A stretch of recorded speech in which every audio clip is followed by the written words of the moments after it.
নিপুণ পলাতক আমি বর্তমান, নিপুণ গায়েব আমি আছি, নিপুণ বাতেনে আছে আমি জাহেরে আছি, আমার নিপুণ শরীয়ত আমি মারফত। নিপুণের পক্ষে শেখ সেলিম যেভাবে আমার চাপ সৃষ্টি করেছিল, যদি আমি ভয় পেতাম তাহলে তার পক্ষে কাজ করতাম। আমি যখনই এই অভিনয় সংক্রান্ত বিষয়ে আসি তখন কেন যেন নিপুণ নামটা আমার কাছে এসে যায়। নিপুণ ভালো, নিপুণভাবে কাজ করাটা, নিপুণতার সাথে কাজ করা, নিপুণভাবে সুচারুভাবে কাজ করা, অধিক দিয়ে যদি বলেন তাহলে ভালো।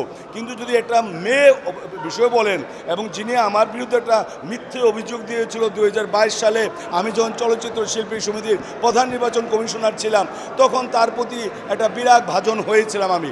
কিন্তু যখন সে দেখলাম নথি স্বীকার করে আমাকে তার প্যানেলে নিল, আমি গেলাম যে সত্য প্রতিষ্ঠা হওয়া করার জন্য, আমি ইলেকশনে পাশ করার জন্য যাই নাই। তাই নিপুণ আমার পিছনে আছে।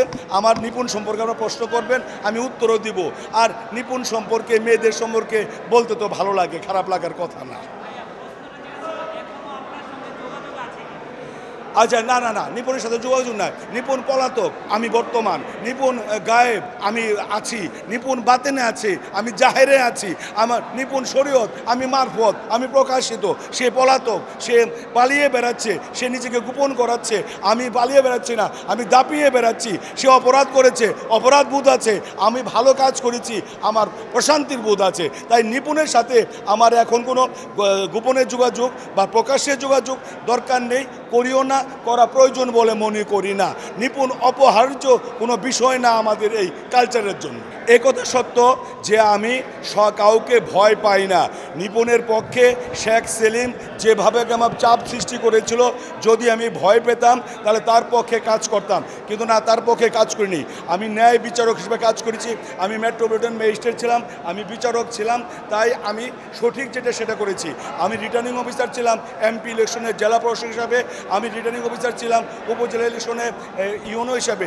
এখন আমি সঠিকভাবে, আমি নিপুণের পক্ষও করি নাই, জায়েদের পক্ষ করি নাই। আমি ভোটটা সুষ্ঠুভাবে করেছি, নিরপেক্ষভাবে করছি, শান্তি শৃঙ্খলাভাবে করেছি।